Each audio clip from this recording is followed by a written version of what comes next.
سلام ان کے لیے۔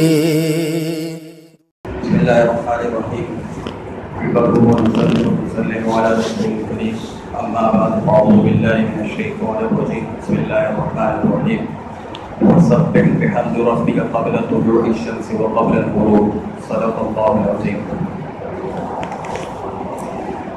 رزق میں برکت کے اسباب کا بیان چل رہا تھا۔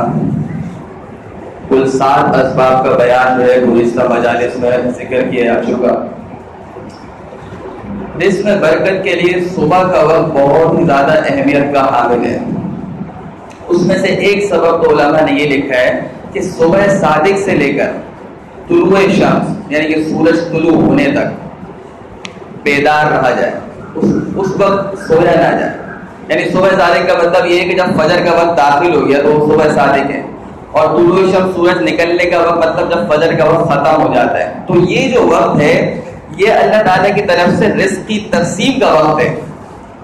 روایت میں کہ حضرت فاطمہ رضی اللہ تعالیٰ عنہ ایک مرتبہ فجر کے بعد آرام فرما رہی تھی، تو نبی کریم صلی اللہ علیہ وسلم نے ان سے فرمایا یا بنیا، اے میری بیٹی، قومی، کھڑی ہو جاؤ، اس وقت آرام مت کرو، اشہدی رزق ربک، کہ اپنے رب کی رزق کی تقسیم ہونے کے وقت جو ہے وہ حاضر رہو۔ پھر آگے یہ فرمایا کہ یہ جو وقت ہے صبح صادق سے لے کے طلوع شمس تک، اس وقت میں اللہ تعالیٰ کی طرف سے رزق کی تقسیم ہوتی ہے۔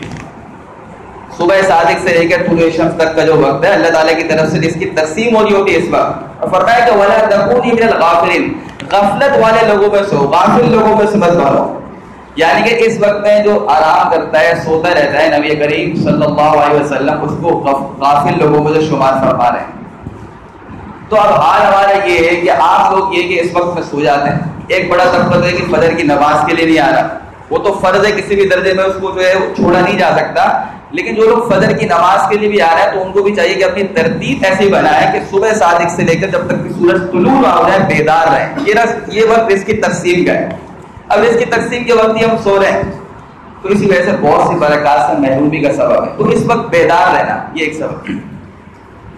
دوسرا یہ ہے کہ حدیث میں یہ ہے، حدیث قدسی ہے جس میں نبی کریم صلی اللہ علیہ وسلم نے ارشاد فرمایا کہ اللہ تعالیٰ یہ بات فرماتے ہیں کہ اے ابن آدم کہ تم ارکع لی 4 رکعات فی من صدر النہار، کہ دن کے شروع میں تم میرے لیے 4 رکعتیں پڑھ لیا کرو، تو اکفک آخرہ، تو آخری دن تک میں تمہاری کفایت کروں گا۔ اس حدیث میں یہ ہے کہ دن کے شروع میں 4 رکعتیں جو آدمی پڑھ لے گا تو اللہ تعالیٰ پورے دن اس کی کفایت کریں گے، یعنی کہ اس کے تمام مسائل حل فرما دیں گے۔ بعض علماء تو کہتے ہیں کہ دن کے شروع میں 4 رکعت سے مراد فجر کی 2 رکعت سنت اور فرض مراد ہے، کیونکہ صبح صادق کے بعد دن شروع ہو گیا، دن کا ابتدائی حصہ ہے۔ لیکن اکثر علماء کی رائے یہ ہے کہ بھائی وہ تو فرض ہے، اس کے علاوہ جو ہے 4 رکعت نفل اس سے مراد ہے۔ اب اس میں وہ یہ کہ جب فجر کی نماز کے بعد جو ہے کچھ ذکر و اذکار آدمی کر لے، جب اشراق کا وقت ہو جائے تو اس وقت وہ 4 رکعت پڑھ لے، یا جو تھوڑی دیر کے بعد جب چاش کا وقت شروع ہو جائے تو اس وقت 4 رکعت پڑھ لے، یا 2 اس وقت یا 2 اس وقت۔ بہرحال یہ تمام لوگوں کو یہ فضیلت حاصل ہو جائے گی۔ دن کے شروع میں جو 4 رکعت پڑھ لے گا تو حدیث میں یہ ہے کہ اللہ تعالیٰ آخری وقت تک اس کی کفایت کرے گا۔ تو 2 اسباب ہو گئے، ایک تو یہ ہے کہ صبح صادق سے طلوع شمس تک جاگنا اور دن کے شروع میں 4 رکعت پڑھنا۔ تیسری روایت میں یہ ہے کہ ایک حدیث قدسی میں یہ بات ہے کہ اے ابن آدم، تم مجھے فجر کے بعد بعد الفجر و بعد العصر ساعۃ اذکرنی بعد الفجر و بعد العصر ساعۃ، کہ فجر کے بعد اور عصر کے بعد مجھے تھوڑا وقت یاد کر لیا گیا، تو ان دونوں کے درمیان جو جتنا بڑا وقت ہے اس میں تمہاری کفایت کروں گا۔ اور اسی کی طرف جو سورہ قاف کے اندر اشارہ ہے کہ جو ہے اللہ تعالیٰ نے نبی کریم صلی اللہ علیہ وسلم کو ارشاد فرمایا وَسَبِّحْ بِحَمْدِ رَبِّكَ قَبْلَ طُلُوعِ الشَّمْسِ، کہ سورج طلوع ہونے سے پہلے اپنے رب کی تسبیح بیان کیجیے، وَقَبْلَ الْغُرُوبِ، اور سورج غروب ہونے سے پہلے، یعنی کہ فجر کے بعد اور عصر کے بعد اپنے رب کی تسبیح بیان کیجیے۔ علماء فرماتے ہیں کہ اصل میں بات یہ ہے کہ جب فجر کا وقت شروع ہو گیا تو یہ دن کا ابتدائی حصہ ہے، اور غروب میں جو دن ختم ہو جاتا ہے تو اس سے پہلے کا حصہ۔ تو فرمایا کہ جب دن کے شروع میں بھی اور آخری وقت میں بھی کچھ تلاوت اور ذکر و اذکار جو کرے گا تو بیچ کا جو پورا وقت اللہ تعالیٰ فرماتے ہیں میں اس میں تمہاری کفایت کروں گا۔ تو اب تینوں فضیلتوں کو جمع کرنے کا یہ نتیجہ نکلے گا کہ فجر کی نماز جماعت سے ادا کرنے کے بعد یہ جو وقت ہے اشراق کا، اس وقت میں جو کچھ تسبیحات تلاوت وغیرہ کر لی جائے، تو اس وقت میں بیدار بھی رہا آدمی, کچھ ذکر و اذکار بھی ہوگی, اور پھر 4 رکعت پڑھ لیں تو تینوں قسم کی فضیلتیں حاصل ہو جائیں گی. اور چوتھا وقت یہ ہے کہ حدیث میں یہ ہے کہ اللہم بارک لامتی فی قبورہا, نبی کریم صلی اللہ علیہ وسلم نے دعا فرمایا اے اللہ صبح کے وقت میں میری امت کے لیے برکت عطا فرما دیجیے. علماء نے اس حدیث کی ذہن میں بات لکھی ہے کہ اصل میں برکت تو پورے دن میں ہے, لیکن خاص اللہ کے رسول نے صبح کے وقت میں جو برکت کی دعا کی ہے تو اس کا نتیجہ یہ ہوگا کہ آدمی صبح کے وقت میں جو بھی کام کرے گا تو اس میں خاص برکات جو ہے عطا ہوگی.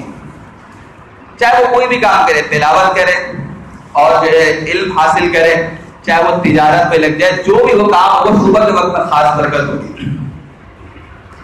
اور حدیث کی جو راوی ہیں حضرت صخر رضی اللہ عنہ فرماتے ہیں کہ میں جو ہے صبح کے وقت تجارت کرتا تھا, اپنا مال بیچتا تھا, وصول کرتا تھا صبح کے وقت, تو اللہ تعالیٰ نے جو ان کو بکثرت مال عطا کیا. اور حدیث میں یہ بھی کہ اللہ کے رسول جب لشکر بیچتے تھے کہیں تو وہ بھی صبح کے وقت روانہ کرتے تھے. ایک وقت ہے کہ عام مسلمانوں کو بھی یہ بات عام تھی کہ صبح کے وقت جو تلاوت کی آواز آ رہی ہے, اور تلاوت کرنے کے بعد 4 رکعت نفل پڑھنے کے بعد لوگ کام کاج میں لگ جاتے تھے. اب ہماری دن کی ابتدائی 10 بجے 11 بجے ہو رہی ہے, اس وقت مارکیٹ کھل گیا تو بہت سی برکات سے ہم محروم ہو گئے. تو صبح کے وقت جو ہے برکت کی دعا کی. اور علماء نے عجیب بات دیکھی کہ اصل وجہ یہ ہے کہ صبح کے وقت ہر آدمی جو ہے وہ تر و تازہ ہوتا ہے, نشاط ہوتا ہے. تو جو نشاط اور تر و تازگی توانائی دماغ کو صبح کے وقت حاصل ہوتی ہے وہ بعد میں نہیں ہوتی, کیونکہ آدمی تھکن سے نیند پوری کر کے اٹھتا ہے. اور پرندوں کو بھی دیکھیں اس وقت جو ہے وہ جاگ جاتے ہیں, چہچہانے لگتے ہیں, پھول بھی اس وقت کھیلنے لگتے ہیں. تو ہر چیز کو اللہ پاک نئی زندگی عطا فرمائے. تو فرمایا کہ اس وقت جو کوئی کام ہوگا وہ برکت سے خالی نہیں ہوگا. تو آخری گزارش یہ ہے کہ صبح کے جو 4 اعمال ہیں اس پر عمل کیا ہوگا. تو سیدھی سی بات ہے کہ اگر رات کو جلدی سونے کی ترتیب بنا لی جائے گی تو ان اعمال پر عمل کرنا آسان ہو جائے گا.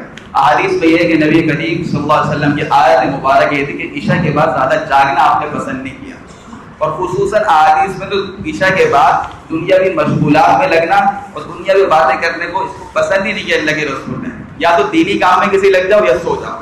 تو جب رات کو جلدی سونے کی ترتیب بنائیں گے تو ان 4 اعمال کی جو صبح کے اس پر عمل کرنا آسان ہو جائے گا. اللہ تعالیٰ ہم سب کو دین کی صحیح سمجھ اس پر عمل کی توفیق عطا فرمائے.